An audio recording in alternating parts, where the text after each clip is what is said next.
fellow babies, and welcome to the show Lance Armstrong himself once called a safe and secure environment to enjoy performance-enhancing drugs. It's the 42 Show. Hello, you shitty buggers and you buggerettes out there. So, in the short bus of news tonight, we've got some news about Tay-Tay, the future of dying. What happens if you want to sue your girlfriend because she's a bit of a bitch? We have, I'm not going to tell you what that is, I'll come into that one. We've got some news about Neuralink, more Musk news, some saucy margaritas, EVs for the scrapyard, and I'm starting off with some very large hung president the president of Hungary. So I was going to start off with news from him. Go for it, Dickie. Yes, indeed. Hungarian Prime Minister Viktor Orban is flying into the USA to Mar-a-Lago to meet with Ronald Gump. It's said the Prime Minister packed 7 sexy pairs of Speedos, 7 tubs of Fisted lubrication, tonight's sponsor, by the way, and was quoted as saying, "I have physical, and my proctologist says my colon is fine. It is clear and stretchy, so I am good for this visit." Another world leader who spoke under anonymity said, "I don't care what brand of lube you use, I wouldn't be caught dead in that bovine sex club of Trump's." As to the 2 very old men having sex together nature of this story, we're going to leave it there and move on to our next one, shall we? Okay, a quick question then. Why have I got Putin in the thumbnail then? Completely misunderstood that story. Okay, never mind. It happens. I mean, Orban does what Orban does. One bed to the... he just hops from cock to cock to cock. There's nothing I can do about it. Oh, dear me. Wow, okay. So, for all you avid gun owners out there in the United States, good news, because you can now buy bullets from a vending machine in grocery shops after a company launched automated kiosks that make ammunition more available. I mean, see, everybody in America was struggling buying ammunition. Where do we get it? Well, it's impossible. Oh, no, there's a vending machine now. That's cool. So some shops in Alabama, Oklahoma, and Texas. What? Go. Here's $1, Jimmy. Go down and get your daddy some ammo, will you? I'm going to hunt us up some squirrel for supper. What? So, that's right. So some shops in Alabama, Oklahoma, and Texas now allow customers to scan their ID on a device similar to a drinks vending machine and walk away with rounds for their weapons. American Rounds, the company that manufactures the machines, says they are easy to use as an ATM. Brilliant. And probably just as easily to steal. Or automated ammo dispensers are accessible 24/7, ensuring that you can buy ammunition on your own schedule, free from the constraints of store hours and long lines. Excuse me, Uber driver, you're pissing me off. Could you pull over by that ammo station there? Nuts. I would kill you now. It's late. I haven't got any bullets. Oh no, it's okay. There's a vending machine just down the road. Okay, I'll be back in 5 minutes. That one that was by the corner where the hookers are. The machines use built-in AI technology. Great. Card scanning capability and facial recognition software to match buyers' IDs to their face and ensure they're over 18 years old. I'm sure there's no way you can get around that. Customers select the ammunition they would like to buy on a touchscreen, scan their ID, and collect it from a hole in the bottom of the machine. We know how vending machines work. You don't need to tell us that. Well, hey, buy this can of Pepsi. If you're stupid enough to put ammunition in a vending machine, you're stupid enough to have to explain it to others.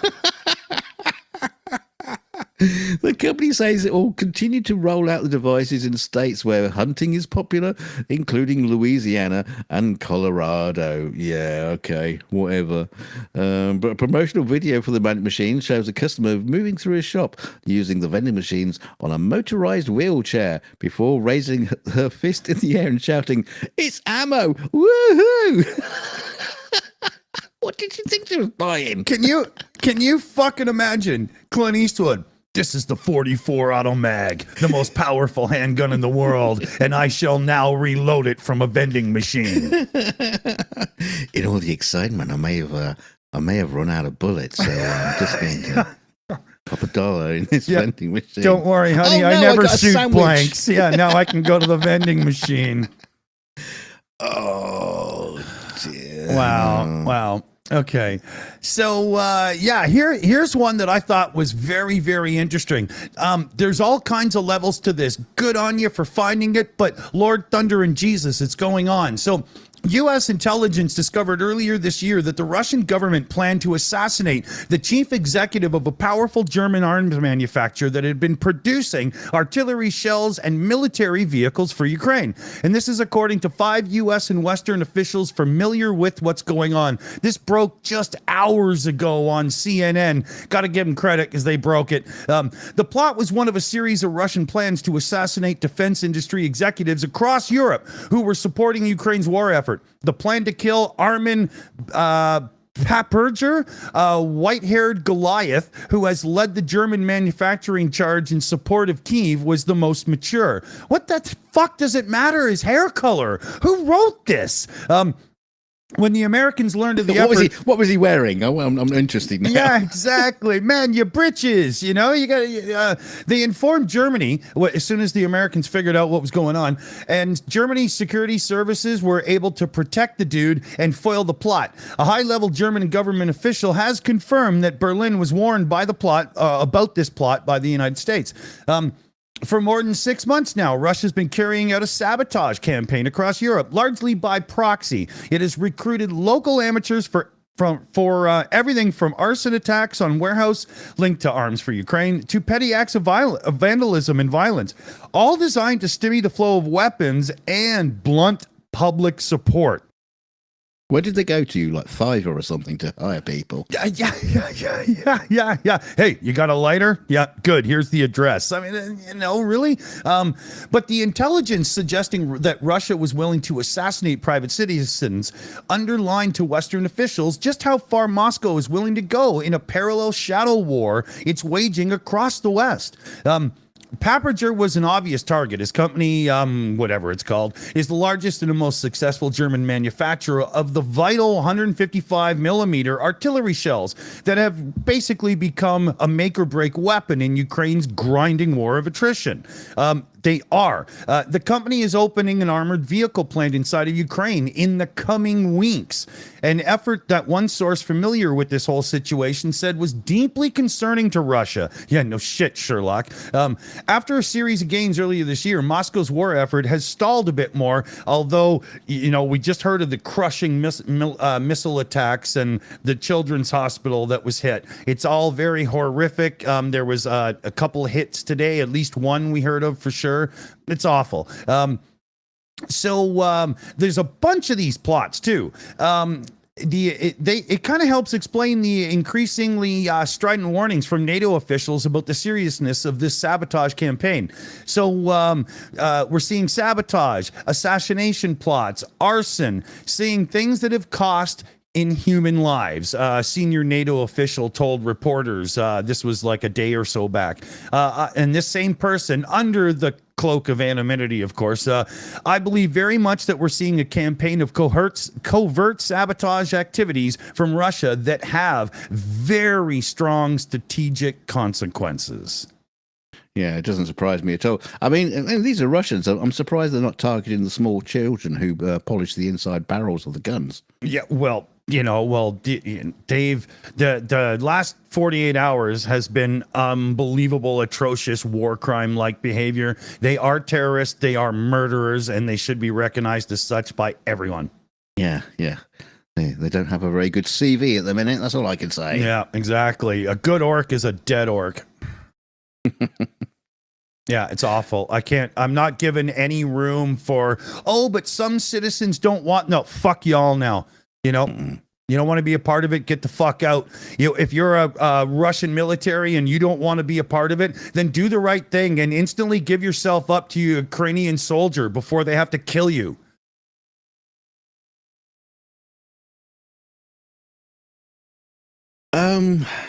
Shall I move on? Yeah. So why this? It's not. Yeah. It's not. That's not an easy one to segue from. Yeah, sorry. Especially, I know, especially into a story like this. But there's a strange story about a businessman, Fred Michael Bruner, an Arkansas businessman, is embroiled in a lawsuit after claiming that his relationship with an exotic dancer, Melanie Beth Sterling, resulted in significant financial losses. Really? Ooh, there's a surprise. Bruner, who thought he had found his soulmate in Sterling, alleges that over a decade-long relationship, he had spent more than $3 million on her, including purchasing a $720,000 house in Las Vegas and then funding numerous trips.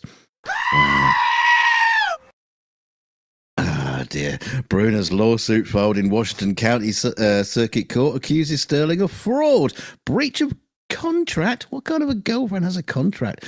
Civil conspiracy and other allegations.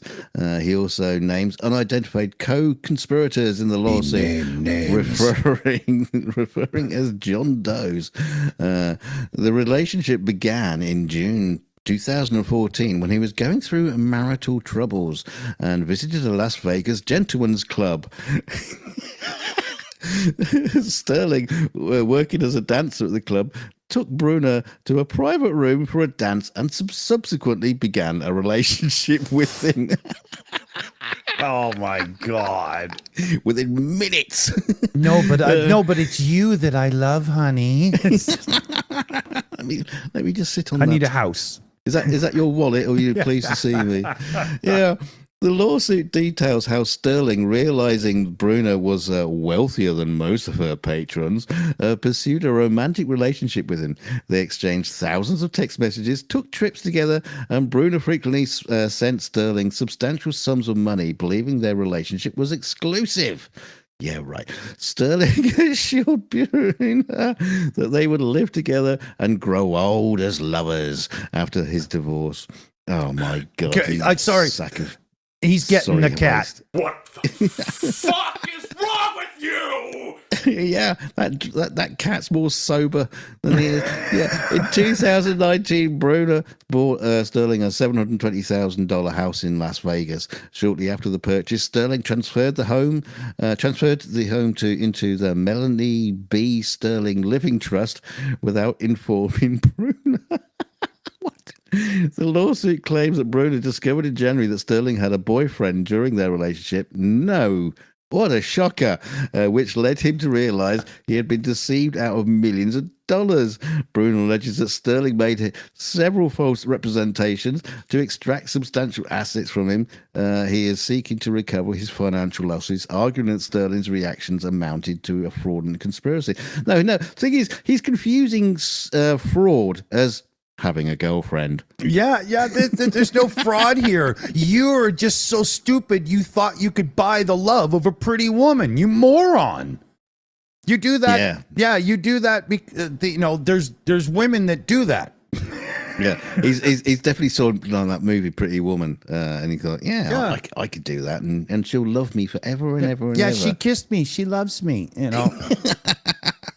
She doesn't normally do that for the rest of her Johns. Yeah. That's special. I saved that for my boyfriend. What boyfriend?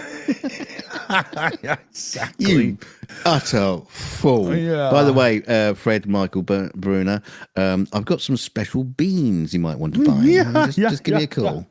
Yeah. I could sell you a big clock that's in London. Demetrius Siganovas comes in with a direct donation there. Da Beer Fund. Looking forward to see you talk about Orban the Clown and Pootler the Bitch trying to make beautiful music together. I think when they're done, Orban won't be able to be heard farting ever again because there will be no friction. Ooh, oh no. Crazy Cat 1 gifted out of Shills memberships. King Raccoon comes in with a super chat there. Money for Greg and Pete.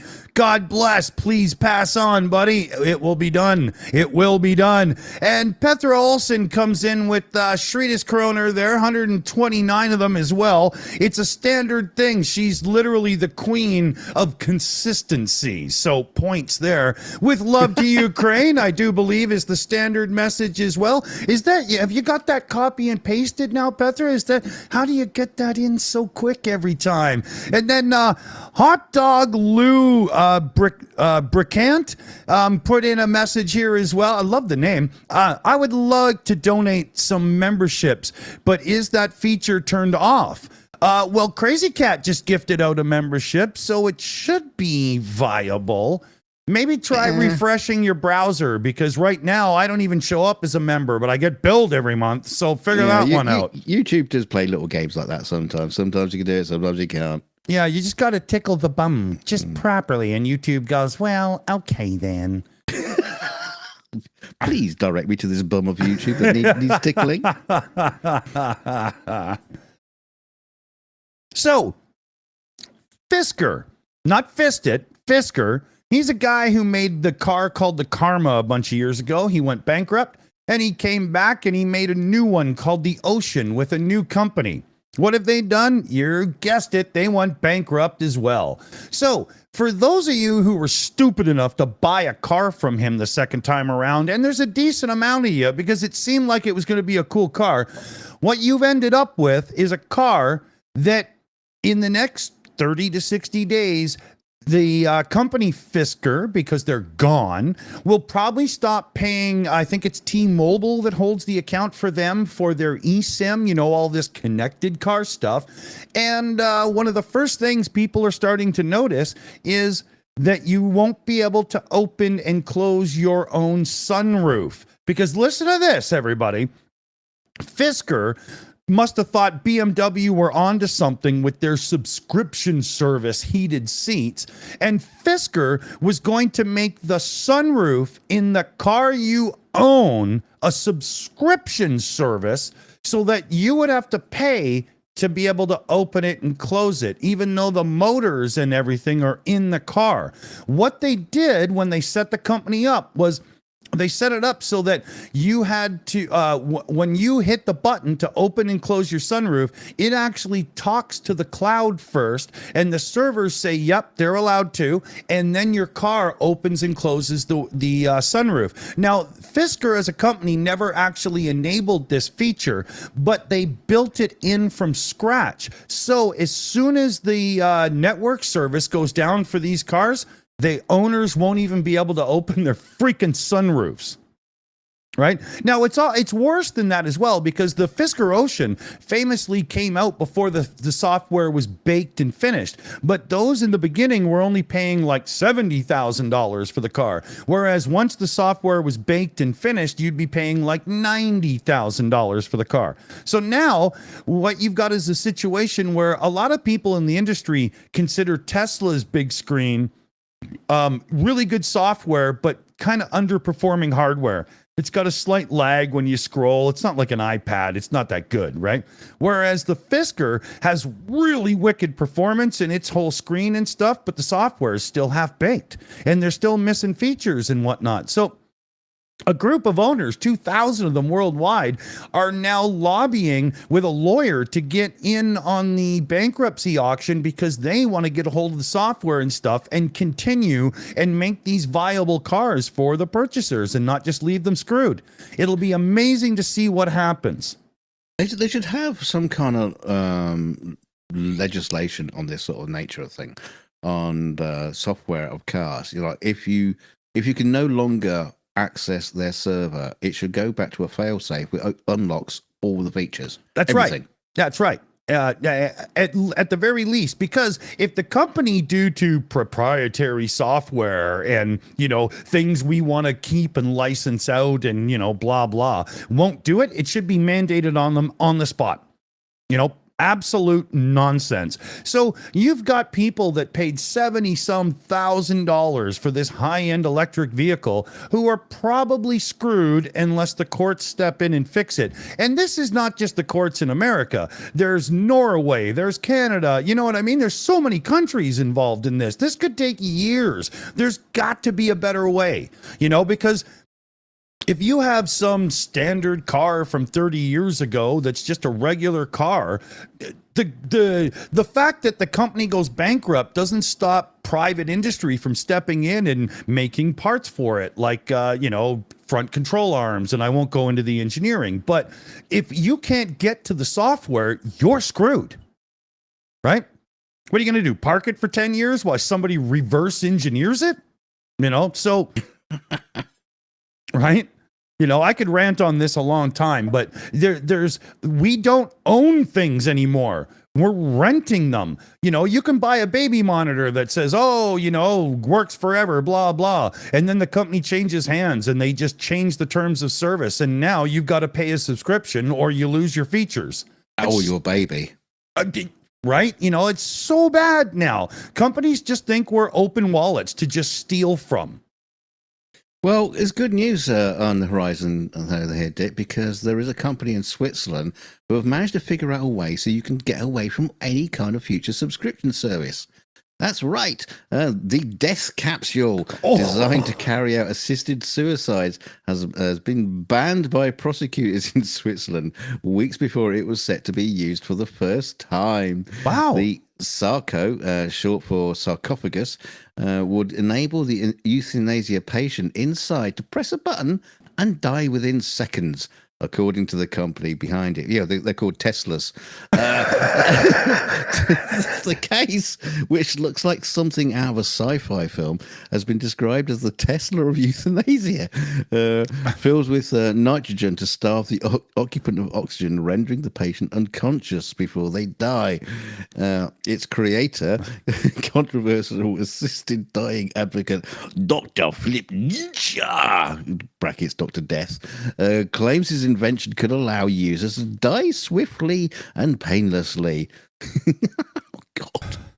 But no, I want to die painfully. Yeah. But now prosecutors in Switzerland have warned that anyone assisting someone to use the pods could face up to 5 years in prison, according to the Swiss media reports. In a letter obtained by Swiss media, there is no reliable information about the method of killing. It is completely unclear who has control over which mechanical process during the dying process.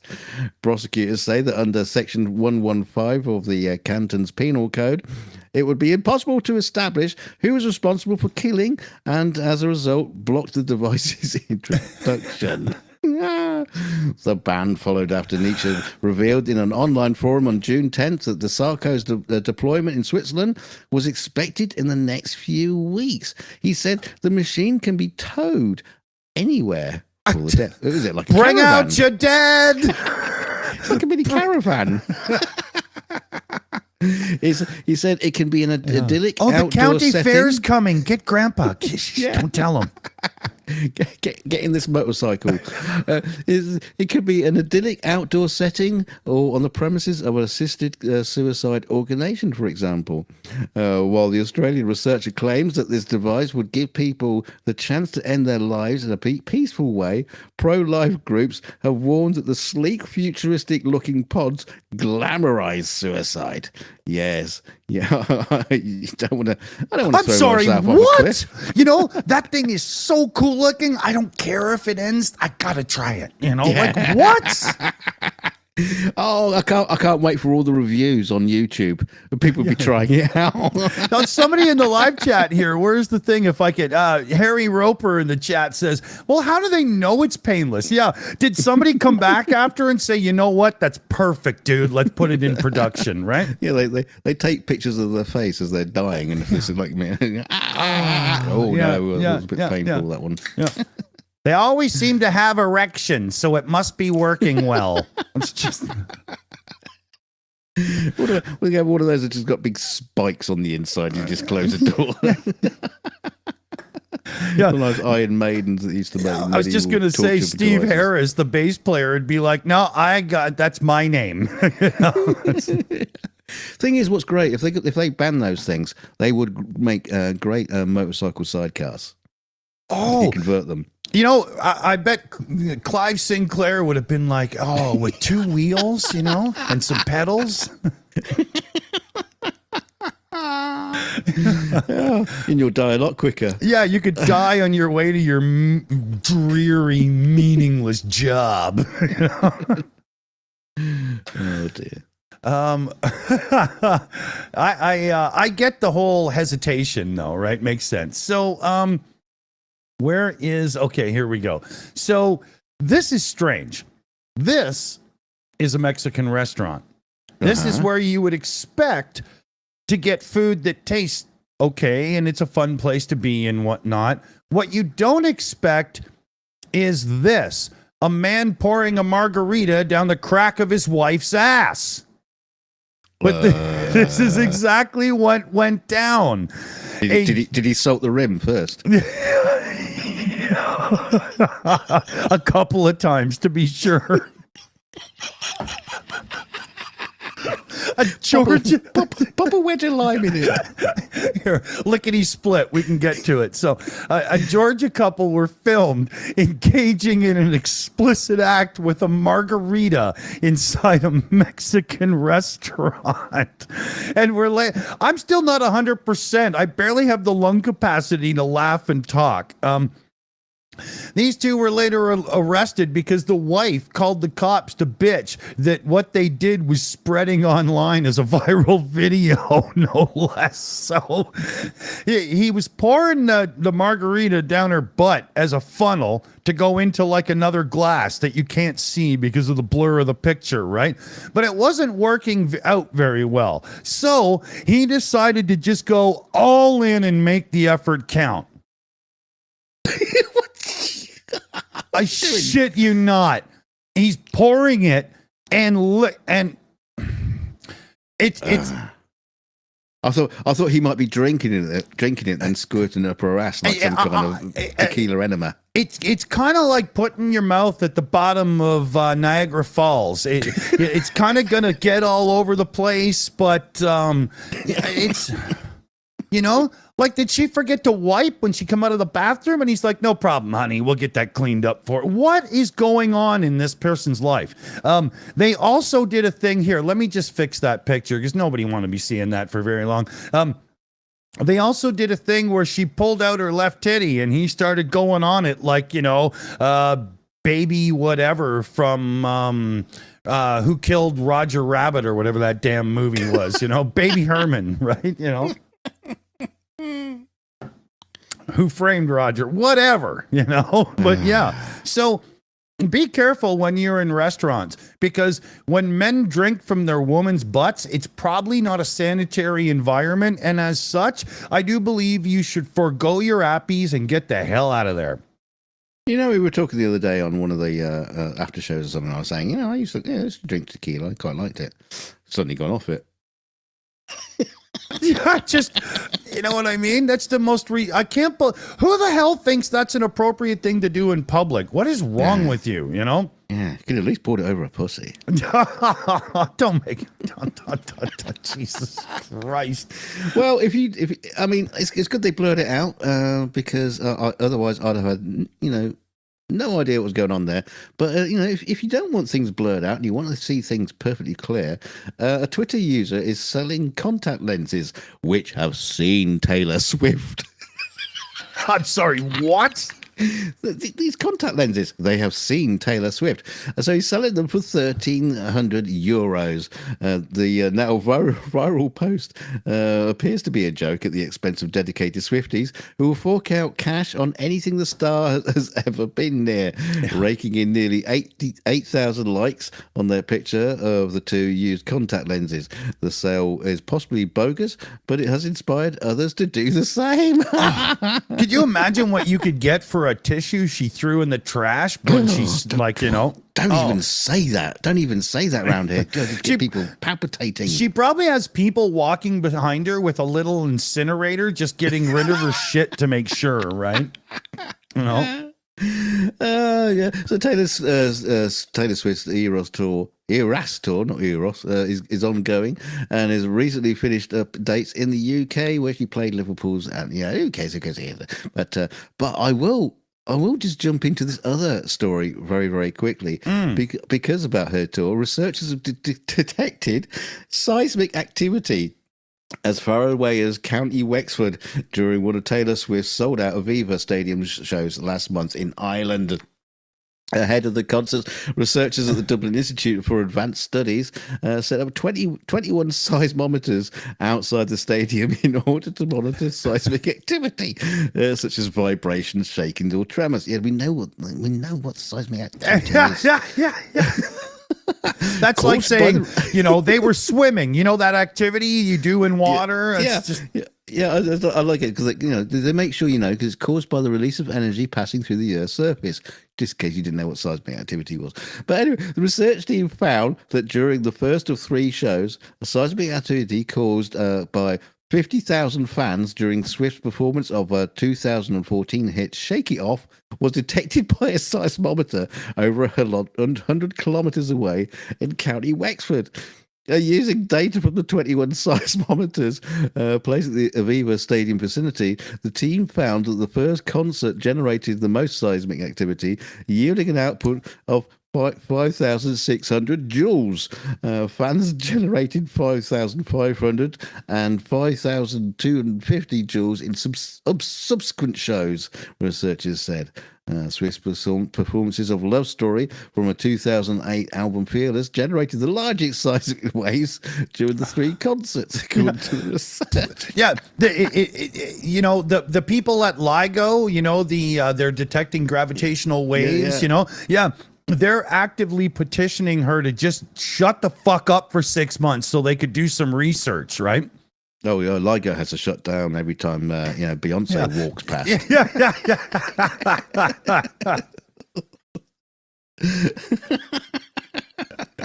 You're putting off our instruments. Yeah, get away, woman. Now, if you think about it, you go back to the days of a big stadium filled with metalheads and everybody's fucking headbanging and going crazy and whatnot. It's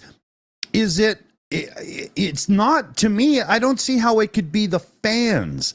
I think it's got to be the audio systems, or we just have way more seismic sensors going on these days. Because I can't imagine metalheads going psycho for a band not being able to do this, and a bunch of teenage girls could. But it's funny when they talk about it's like old concerts, you know, they'll be complaining about, oh, you can hear it from 100 miles away or whatever. But they didn't have the bass then. But now they're saying, oh, these concerts, they're going to make that plate fall off a shelf. Yeah. Well, that's just it. You know, back in the day of heavy metal's, you know, big thing in the 80s and whatnot, they didn't have huge sub cans. It was different, you know. Mm-hmm.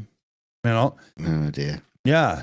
Here, we got a shout out to do here. Jonesy threw 15 into the Boom Boom Fund. We'll be splitting that between the 2. So thank you, Jonesy. Thank you. Boom Boom Fund it is. It's supposed to be my fucking turn. That bathing suit girl, you know, she's always in the news. How much time do we have? Oh, not much. So, in a thing I'll call People Are Stupid, they're getting ready to do the next Neuralink brain implant. They looked through it a little bit, and they're doing their second patient within the next week or so. And they are making changes to address the hardware problems they had with the first patient, right? So the first one, if you remember, they put 64 threads, you know, that's what they're calling them, into the brain that connect to the chip.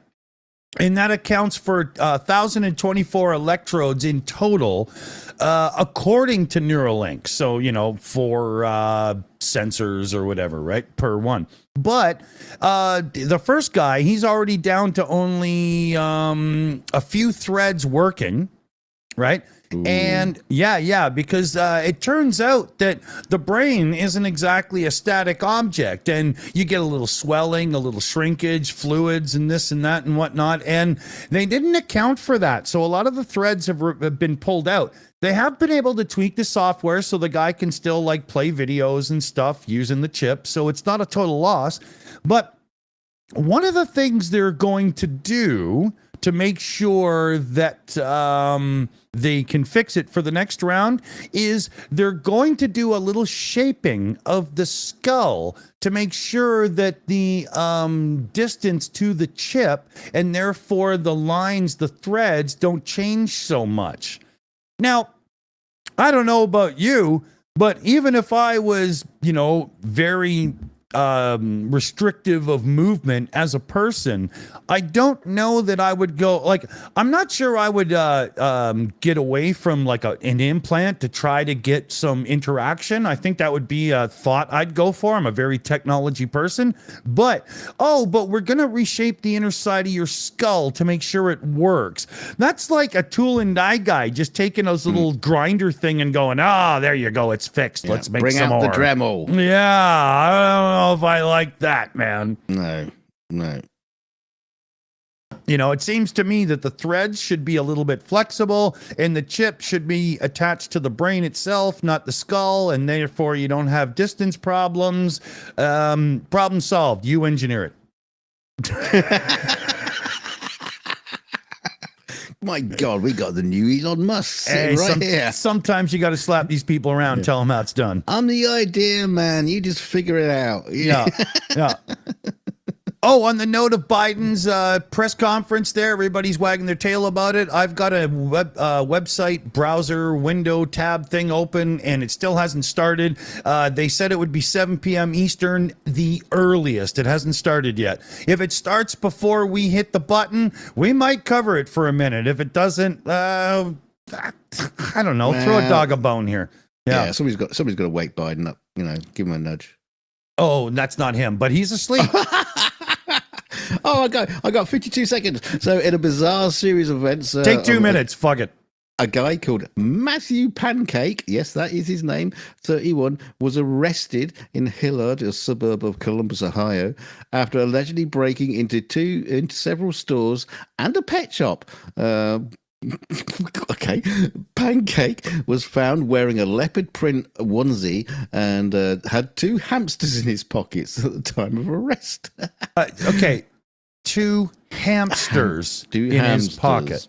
Mm-hmm. I'm assuming he stole them from the pet shop. He didn't bring them with him. The incident began when Pancake reportedly busted out the glass to the front doors of a famous footwear store around 2 a.m. He also accused of breaking into a Rooster's restaurant and a Petland store. Police were responding to the break-in, found merchandise from the store strewn across the sidewalks. While investigating the break-ins, officers received a call about the Petland incident and discovered several animals, including bunnies, birds, and puppies, running loose in the parking lot. The officers managed to corral many of the escaped animals and safely returned the hamsters found in Pancake's pockets to the pet store. Pancake, oh my God, I can't believe the hamsters found in Pancake's pockets. I just can't believe you said that. Pancake was found asleep in his onesie near a Big Lots parking lot less than a mile from Petland. Police body cam footage showed officers waking Pancake and arresting him. I can't stop laughing at that stupid name. During the arrest, the officers found the hamsters in his pockets, leading to some laughter amongst the arresting officers. Good job they were in his pockets and not in his butt. Pancake faces charges of vandalism and breaking and entering. The first court appearance is scheduled for Wednesday morning. This unusual case highlights the varied and often expected nature of police work. There's a funny one here. The cops holding the hamsters. Look, let me just zoom in a bit here. See? You boys, you're nicked. Oh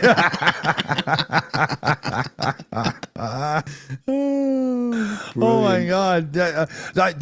I don't even want to speculate because I guarantee there's a good chance we will get our channel removed from YouTube. It's just We try so hard. I don't know about yourself, Dunk. I got a few more minutes if need be. And what's his name? The old guy. Biden is about to do a thing. Should we stall for a couple of minutes and see if we could get it going on, or maybe not? Or should we, just leave everybody to their devices and get the hell out of here? What do you think? Well, we don't even know what he's going to say. It might be just like blah, blah, blah, blah, whatever. I wouldn't want people to get the idea that we're doing like a watch party to pick on them, because that's kind of what we would do. And between Biden and Trump, I'll take Biden any day of the week. So I wouldn't want to put that feeling out, Yeah, no, it's just Trump's got better material. That's all. He's got better comedy writers. Yeah, better spray tan. I don't know. yeah. I think Trump is going to pick Andrew Dice Clay to be his running mate. Yeah. So, well, here, let's wrap it up. I got the whole hot mic enabled. Paul Gilbert here. I got a shout out. Paul Gilbert sent out a message here. Super chat shout out message there. Thanks, Shills, for all you bring. Love you all. Slava Ukraine. Heroium Slava. Good shout. Good shout. Very much so. And thanks, PJ, for the heads up, because I would have fucked that right up. I think we're done. We'll do, we've got tomorrow, 42 and 42 minutes later. I feel good enough today that I'm sure that'll happen tomorrow.